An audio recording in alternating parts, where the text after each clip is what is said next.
Hi guys, this is Chris Crazy House, and this is going to be my review for the Netflix original series called Stranger Things. Now, I had heard a little bit about this show, mainly since it had been released on Netflix, and it looked interesting to me, so, I decided to just watch one episode one afternoon. I believe it was on a Friday afternoon. I was just going to watch one episode while my daughter was taking a nap, and the show really captivated me, and I wound up watching the entire series in within one weekend, within 2 to 3 days. And it's a short series; it's only 8 episodes, so that's something that I do appreciate about the show because it trims out all the fat that would be in a usual season of a TV series. Most seasons of TV series are 13 or 14 episodes. So this one just got right down to the meat and potatoes, and it has great payoffs in this first season. So let's talk about the show.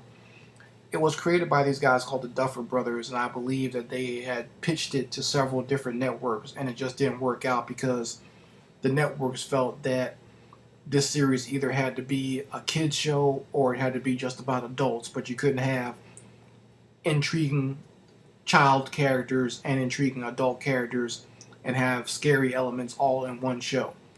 And I'm very glad that they went ahead and went to Netflix because Netflix gives you a lot of freedom with the type of content that you want to put on there. As long as it's good content, they don't try to trim it down or make it seem like force you to write something completely different. So I do appreciate that.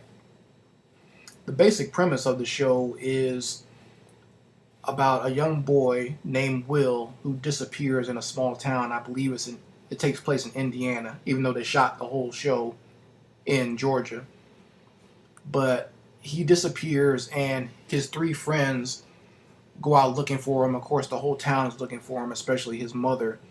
And Will's three friends meet a young girl named Eleven who has escaped from a military facility, and they find out that she has psychokinetic powers, and they just get caught up in this whole adventure of conspiracy, intrigue, and it has some very scary moments, has some very fun, adventurous moments. Many have compared it to early films of Steven Spielberg and Robert Zemeckis, comparing it to films like The Goonies or E.T. There's a little bit of Jaws mixed in there, and some people have even compared it to some of John Carpenter's work of that time as well. Now, what helps to give it that feeling is it's a period piece. It actually takes place in 1983, so it takes place in the early 80s. And that's kind of what gripped me about the show immediately because as someone who grew up in the 80s, I remembered just that feeling of being a young kid and being able to ride your bike outside at night. I mean, the first episode shows the four friends, they're down in their basement playing Dungeons and Dragons, and then they all go home and it's nighttime outside and they're riding their bikes home. Something that you wouldn't really see too much nowadays, but back then that was okay for the kid to go ride his bike home in the dark and not have to worry about being kidnapped or something bad happening to them or them getting lost or whatever. And it was just, taken as normal back then. But that's one of the things that I really did enjoy about the show was, yes, it's a period piece, but it's played very straight. There is no, ha ha, we're in the 80s and doing super cliche things. It does have an 80s soundtrack. For the main part of the show, they use a lot of synthesized music, but they also have actual songs from the 80s playing. But it's never like forceful in your face. It's just of the time. Like, it's a straightforward period piece where they're not doing wink, wink, nudge, nudge. I can't believe, making jokes about maybe someone in the future or whatever and how they're going to turn out. It's of the time. But people don't make wink, wink, nudge, nudge jokes. It's all right there. It's set in the 80s, and they don't try to take you out of it by making jokes about the 80s. I really enjoyed the child characters of the show. This is one of the few times where they get child actors who actually act like young kids do. young kids in middle school.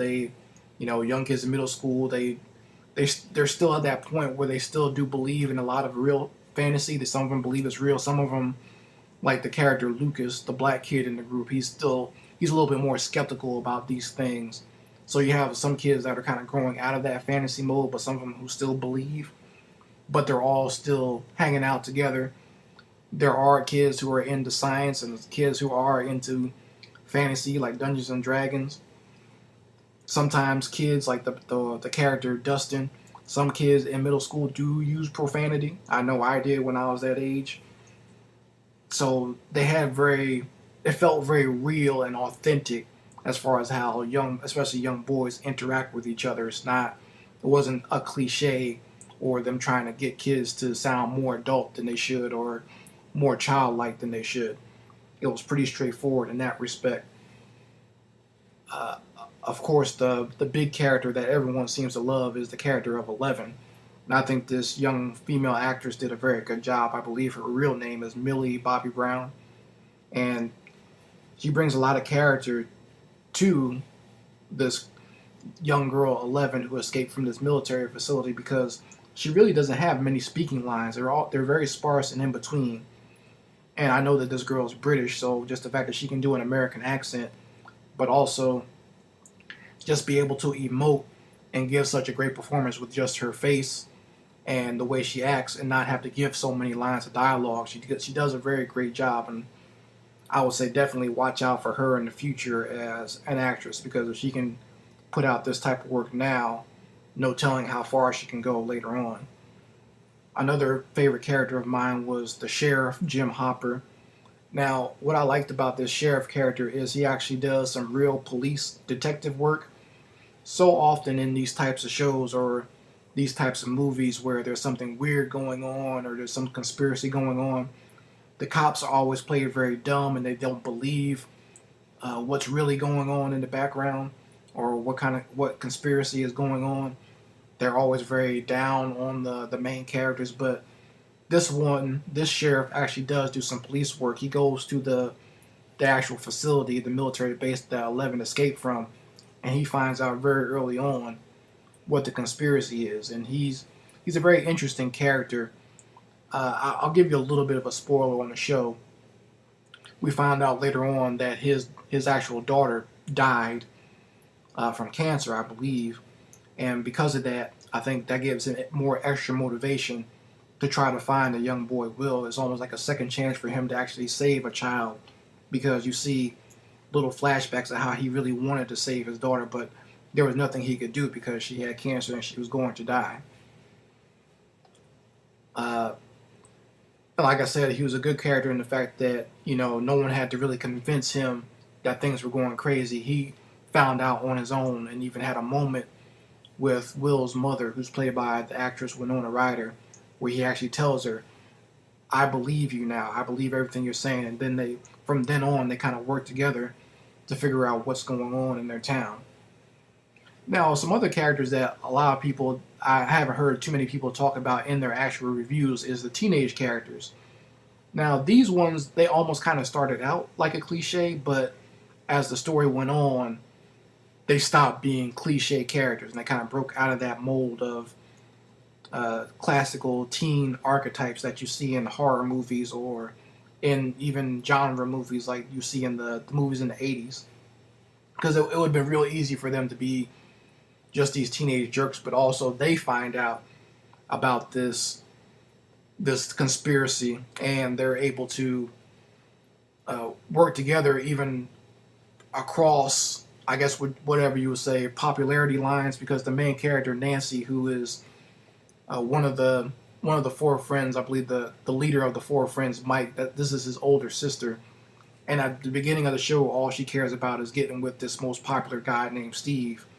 But as she starts to discover things, because her friend Barbara goes missing, and she starts to investigate on her own, and she comes in contact with this Will's older brother named Jonathan, and they kind of hook up together and go find out what happened to Jonathan's younger brother Will.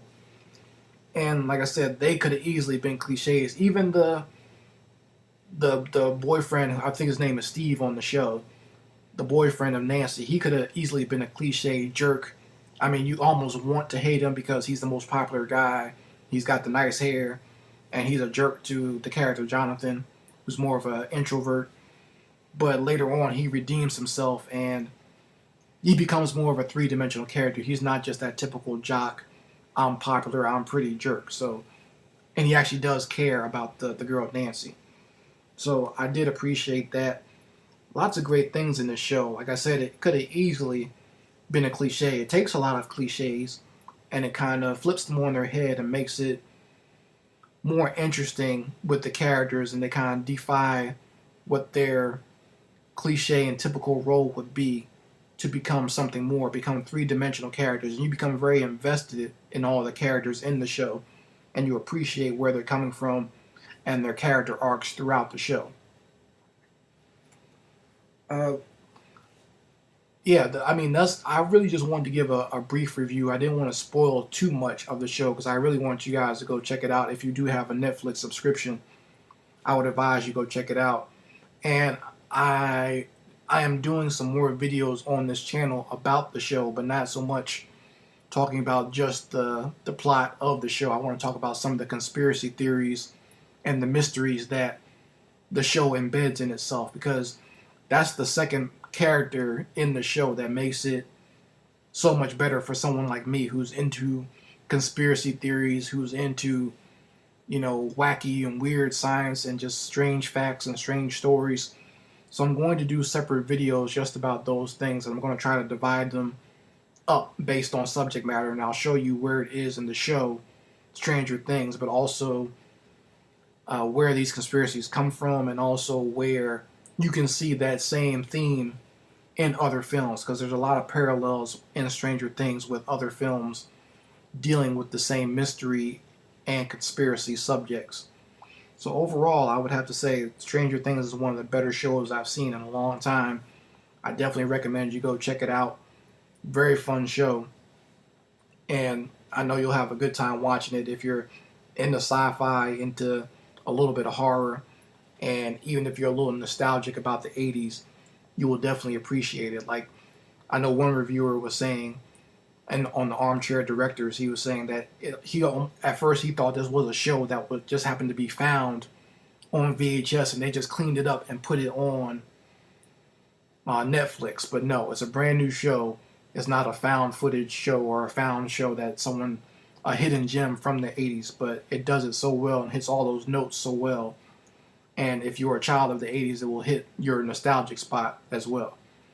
So go check out Stranger Things if you got Netflix. I know you guys will appreciate it. And stay tuned for my videos about the Stranger Things conspiracies and mysteries. Anyway, Chris Crazy House signing out. Peace.